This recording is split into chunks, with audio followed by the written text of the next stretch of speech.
Youngest rider in the race coming up to finish with a time, another respectable time here for the 19-year-olds going to come over the... what happened there? I have no idea. Goodness me. I have no idea. Fatigue maybe. I have no idea, and goodness me. This is Tyler Janke, the Between the Wheels podcast, episode 225. Today, American Matteo Jorgensen speaks the truth. Does Quinn Simmons, though? Results from the Alpes UAE Tour. We have some classics. Some things that make him go the ride of the week, and COVID does what other riders can't. It eliminates Matthew van der Poel from a race. It's Monday, March 21. No, 20. It's March 1st. What's going on here? I'm banged up. That's the news of the day. I had a wreck this weekend, bike wreck. Those things happen. Some crossed wheels.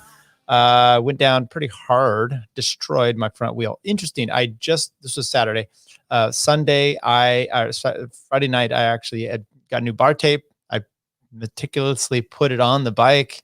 I put on a front new wheel that I had barely been using. I got it this summer. And then proceeded to destroy both of them. Going down Saturday, hit my head pretty good, ruined the helmet, and body is okay. It's banged up, bruised here and there. Those things happen.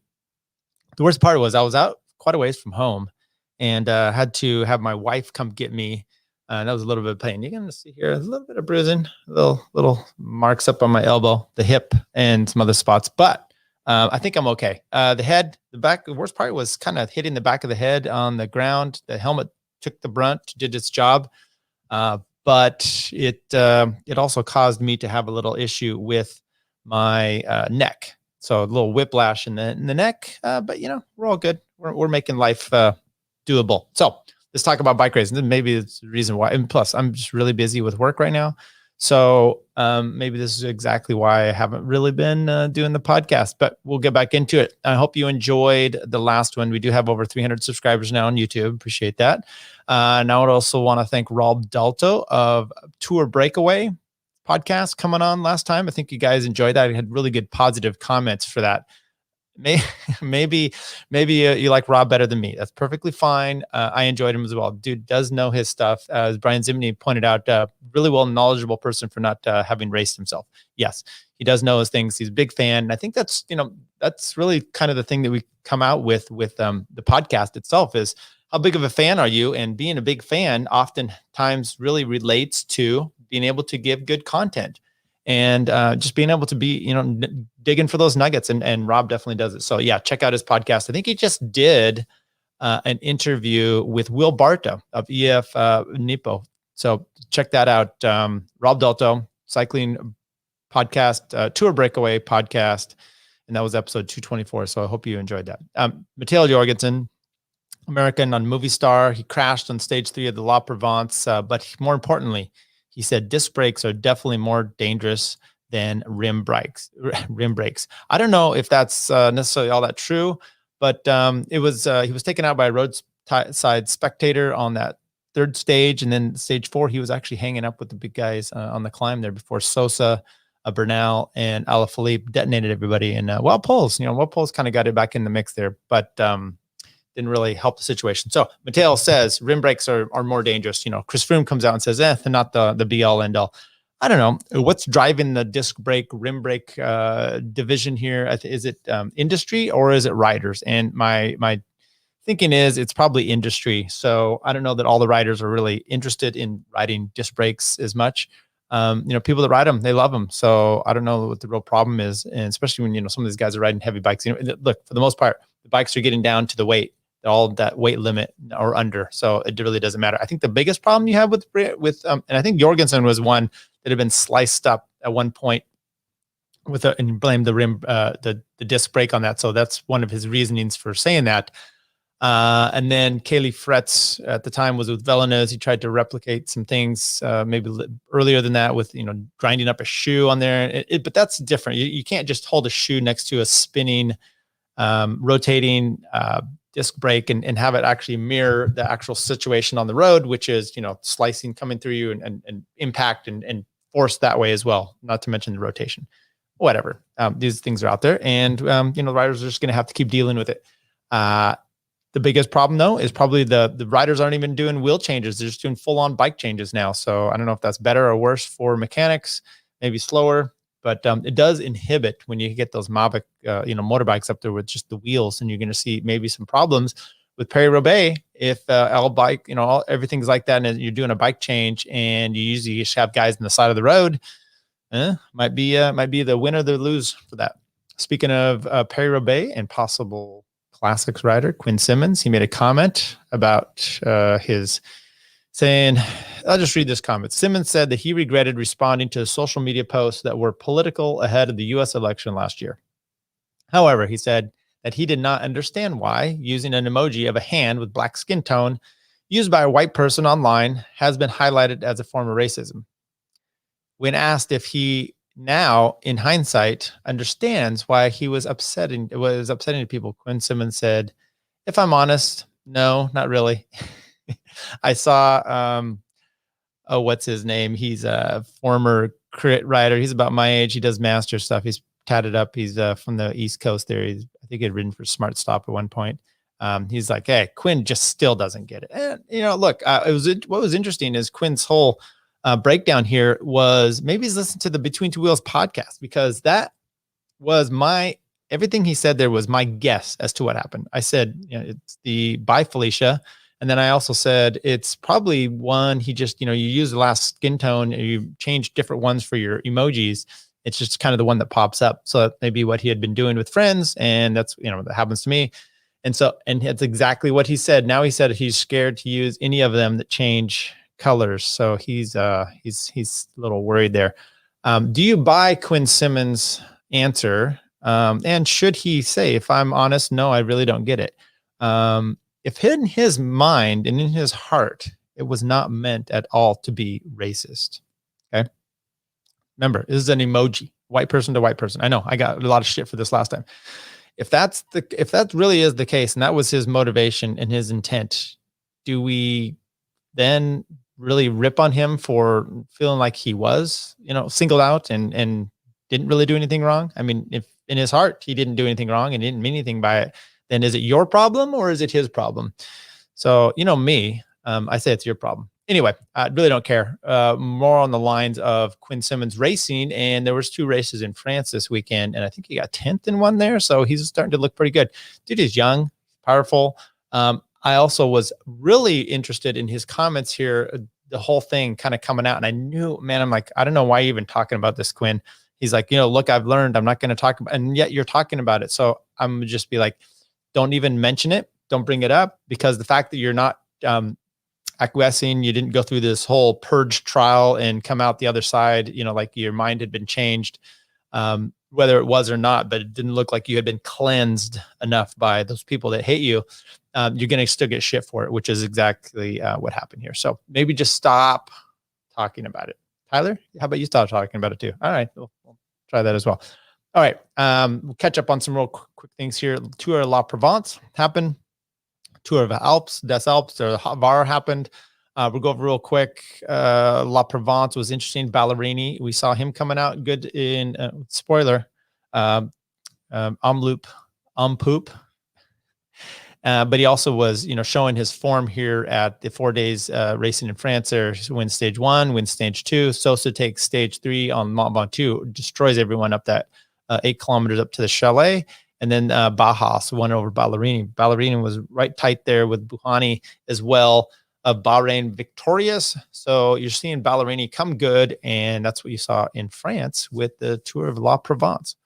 We talked about the Haut Var, des Alpes race. That was very interesting for a few things. One, it was really climby, and you saw a great battle there, especially on the last day. So Bacamolo comes out, wins stage 1, a little kick up to the finish over Greg Van Avermaet. Madouas was up there.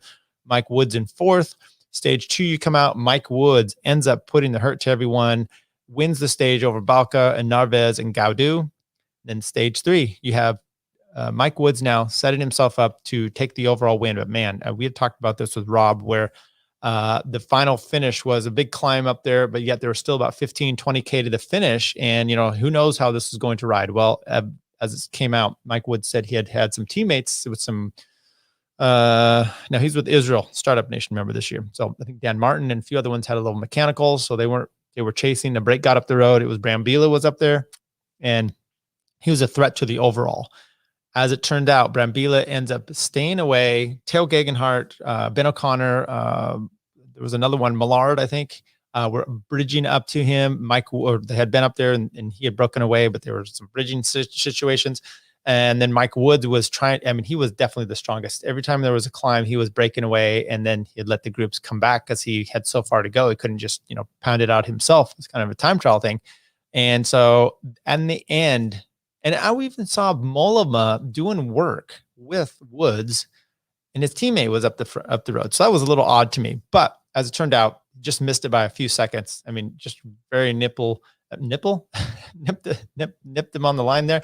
3 seconds, I think, that Mike Woods missed out on the overall.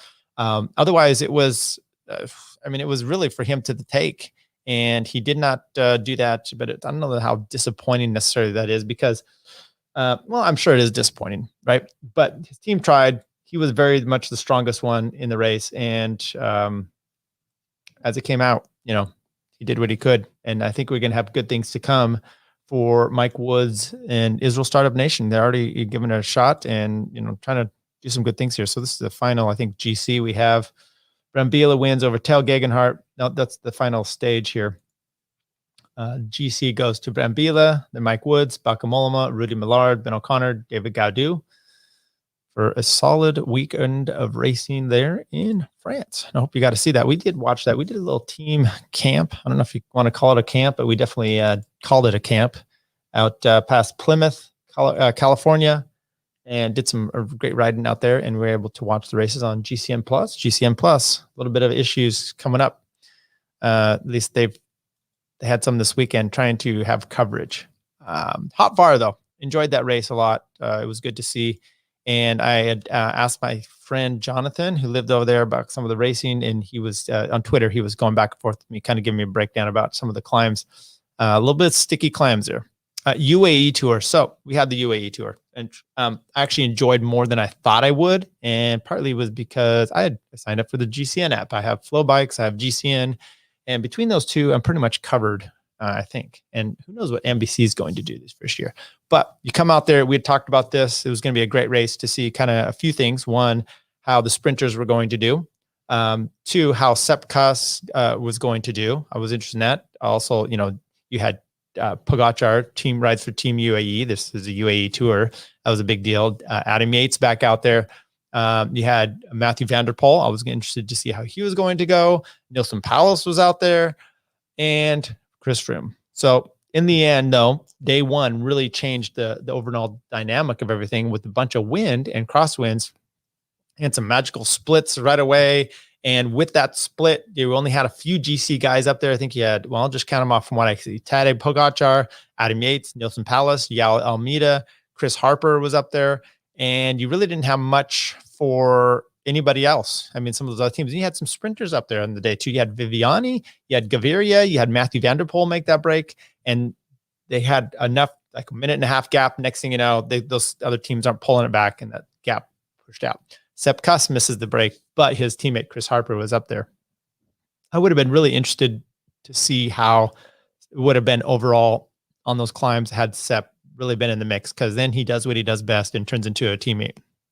Anyway, come down to the sprint, and I have some criticism for our buddy Palace and the way he rode, because look, you make this split, you're immediately, Higuita's not there. You are, Rubiera wasn't there. I don't know if Iran was even out there. And you are the man. You are the man for your team for GC, and you can climb. You've been riding well this early spring, so everything's set up for you to kind of be the person for GC.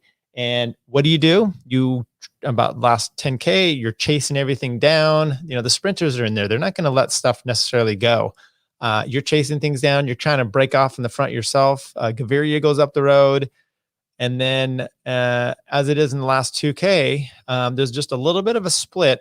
And there's a sprint, obviously, and you should be saving yourself at least. You're not going to win a sprint, Nilsson, but you got to make sure there's no gaps. There's gaps.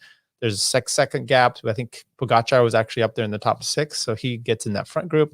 Then there's another one, Chris Harper's in there, and then you're another 3 or 6 seconds back, you being Nilsen Palace.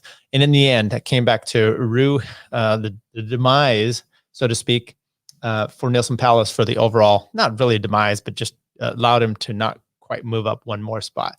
On that day, though, you had Matthew Van der Poel winning in the sprint over Viviani, Gaviria, and those Morkov, Ricchese. Kiel Reinen was up there for Trek, and I thought maybe he would have a chance, but I think he wrecked or flattered something right there in the last 1K, so it was a little bit of a problem.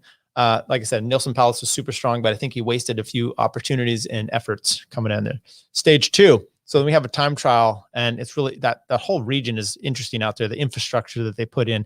And there was a bit of a crash we saw. As a matter of fact, I'm going to play the video again right here. I started that with the open. Youngest rider in the race coming up to finish with a time, another respectable time here for the 19-year-olds going to come over the... what happened there? I have no idea. Goodness me. I have no idea. Fatigue maybe. Well, now I watched that several times, and I was trying to figure out exactly what happened with him coming over the the finish line there on the time trial. Maybe wind. Some people are like, was it a rear triangle broke? What, chain stays? Was it this tire? And you look at the bike, and I was looking at it later, and it was the way it was bouncing. It looks like the front tire didn't go flat. So I don't know, maybe wind or sand could have blown the tire out, because it didn't look like his arms, they were in the position. It didn't look like he was reaching for anything. Really odd. And he ended up pulling out. He did crash right over the line, so at least he didn't mess his time up. But it's pretty disappointing for a young guy, and really not the way you want to start things out. Either way, though, you had, let's take a look at the individual time trial. As predicted, Ghana ends up destroying everybody in the time trial. And he wins 14 seconds over EF Education, Stefan Besiger, Mikkel Berg, Tadej Pogačar in 4th place. Solid move by Tadej. Sanchez, Jalomita in 6th place. That was really solid for him. Craddock was the top up there, American, but you did have Nilsen Palace coming in 31st place. He was about 57 seconds off, so not too bad.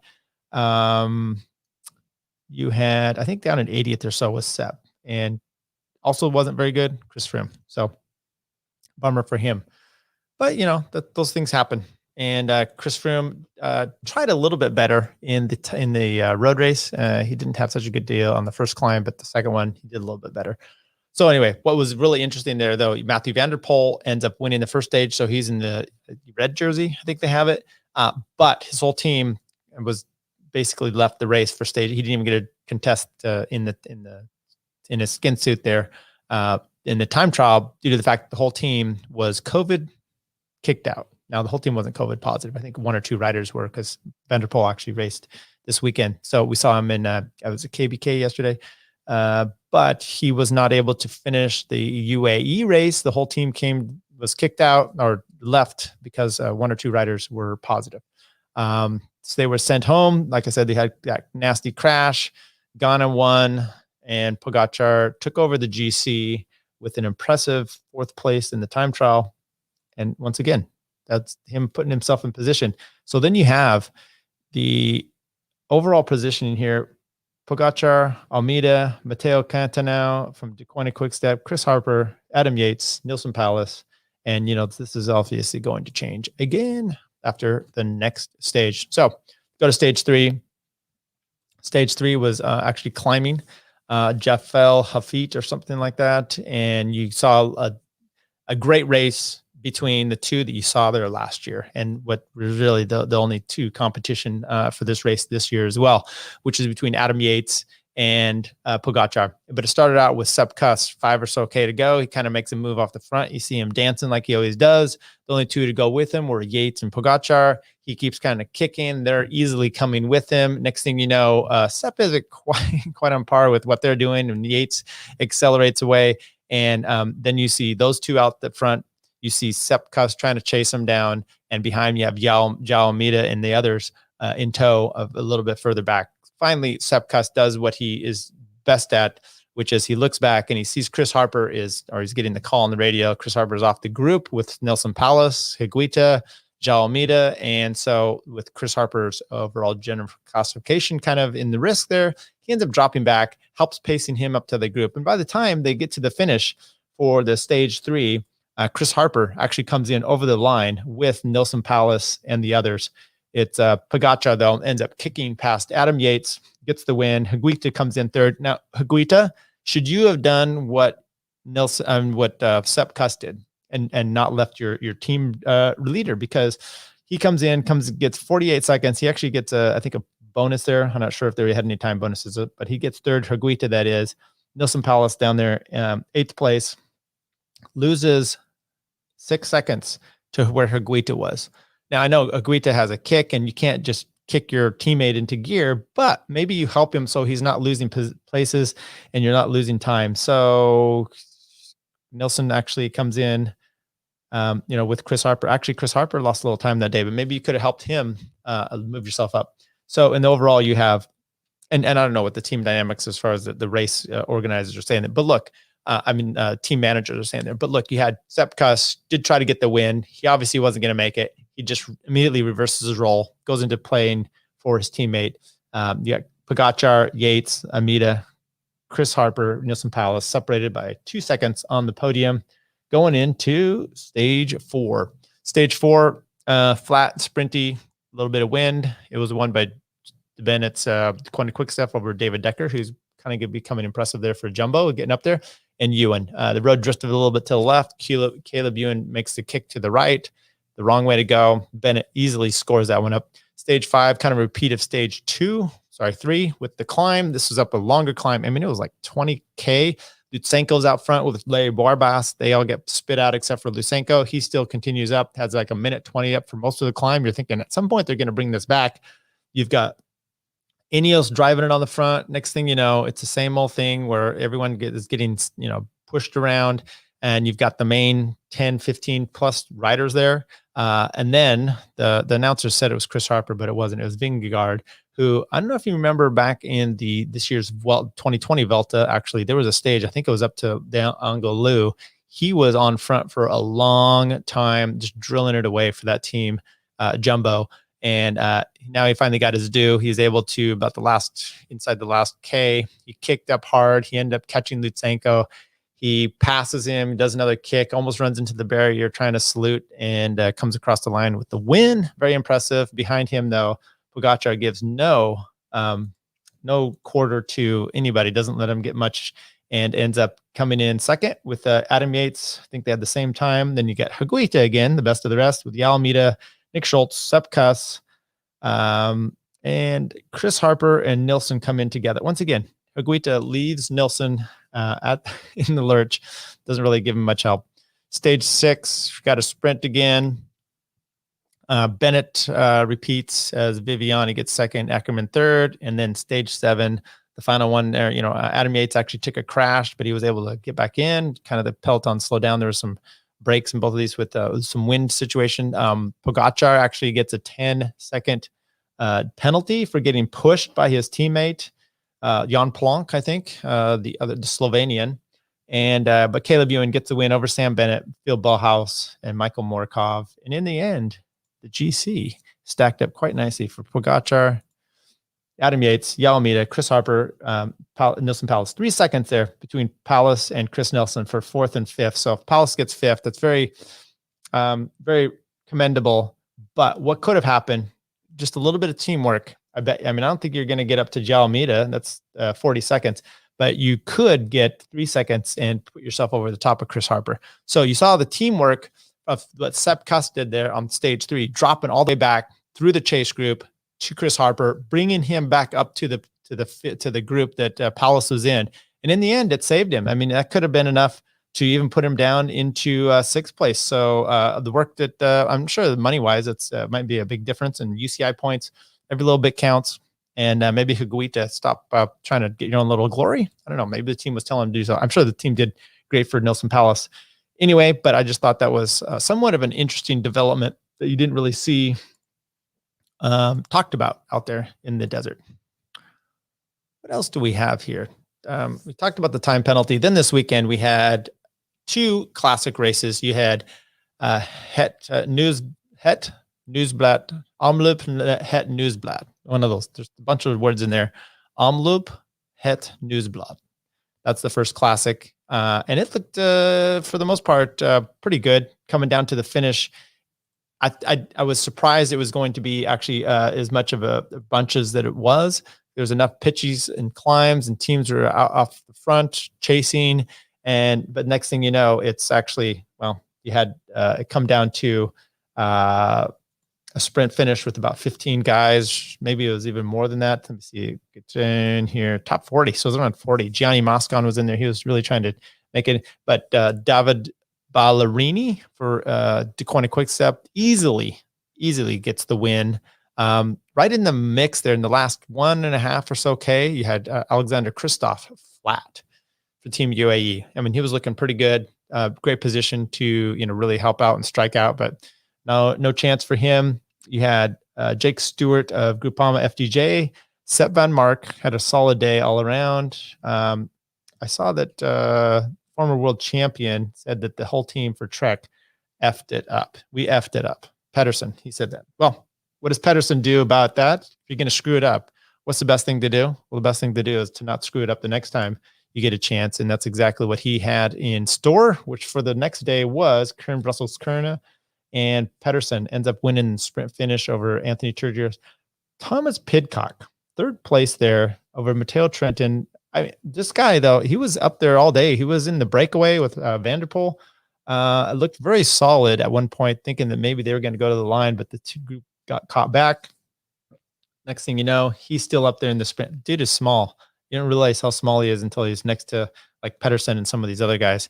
But solid week and great debut really for Pidcock. We saw him at Des Alpes. That was interesting. Stage 2, just to kind of refer back to the whole team's on the front, and the announcers are talking about Pidcock. The team's setting him up for this because they're British and you're watching on GCN. They're a bunch of British commentators, and they're all excited. But you're like, he's a little far back. And then when the road starts to pitch 5-6K to go, he just pulls off, and then they're all confused. Well, did you really think with Sosa, Narvaez in there that you were really going to, I don't think Sosa, maybe it was Narvaez, you're really going to be pulling for Pidcock in this case? Maybe, but, didn't look like it was really. And so you didn't have, Ineos did fine itself, but I'll just kind of bring that out. The Pidcock, such a young guy, he's getting thrown in the mix, and it's always cool to see what these guys are going to do. Speaking of which, Remco Evenepoel, he's going to be going for the Giro. I think he's just kind of getting back into things, and it'll be interesting to see his fitness. All these young guys. Bernal, I think, is going for the Giro. So, the more we split off all these different races and competition. Always interesting to see where they're going. Okay, so ride of the week. First of all, I'm giving that to Brambilla for winning Haut Var. Very impressive, but also giving it to Mike Woods. He kept on the gas the whole time. Every year he's getting some wins, and impressively in the way he's doing it. He's the guy can climb. He's not getting any younger, but it'll be interesting to see he and Dan Martin, what that team can do. They got Sepp Van Mark, some solid riders there for that team. And of course, we know Chris Froome. Now, how did Chris Froome do out in the desert? He lost significant time on the first climbing day, stage 3. But stage 5, when they went up again, you saw him further up in the pack, further on.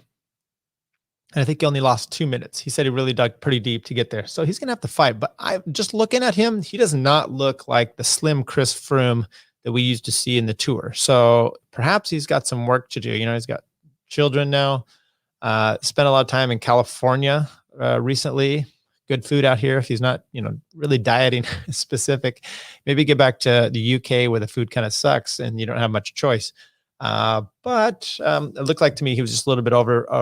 He wasn't emaciated. He didn't look like a Holocaust victim. So he needs to get back to that teenage girl, I've got an eating disorder situation to really get into form for the Tour de France. Okay, so like I said, Brambilla wins Haut Var, and I can give him the ride of the week along with Mike Woods. So back mailbag, we got a lot, like I said, a lot of good comments about the Rob Delto. Once again, I want to appreciate, tell him thank you for coming onto the show, and check his show out, of course, if you're interested in doing that. And maybe he's given you, I think he's on YouTube as well. He does a really good thing with, I know I see a lot of you guys out there sharing his stuff or at least liking it on his Instagram page. So he's getting some work out there as well. What do we have coming up? We have La Saman de Mans. I don't know what that's Trofeo Laguelia, African Continental Championships. GCN was doing KBK yesterday, and you go to watch it and they're not streaming. It was a big problem. And then about the last 20K, at least I was able to watch it on there. And I know they were apologizing. People were freaking out online.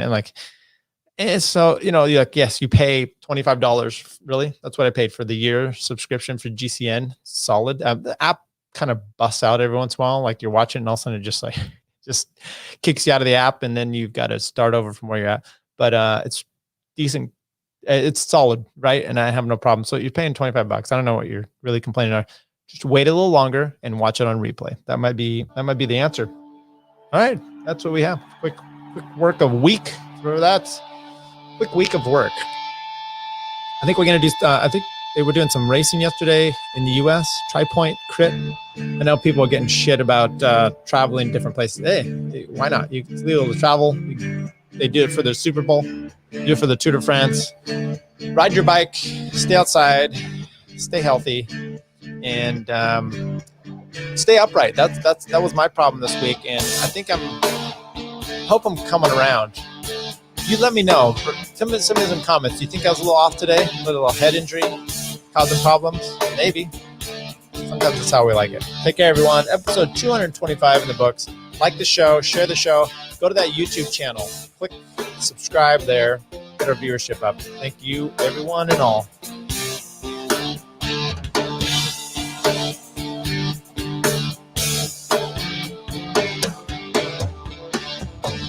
We are spirit.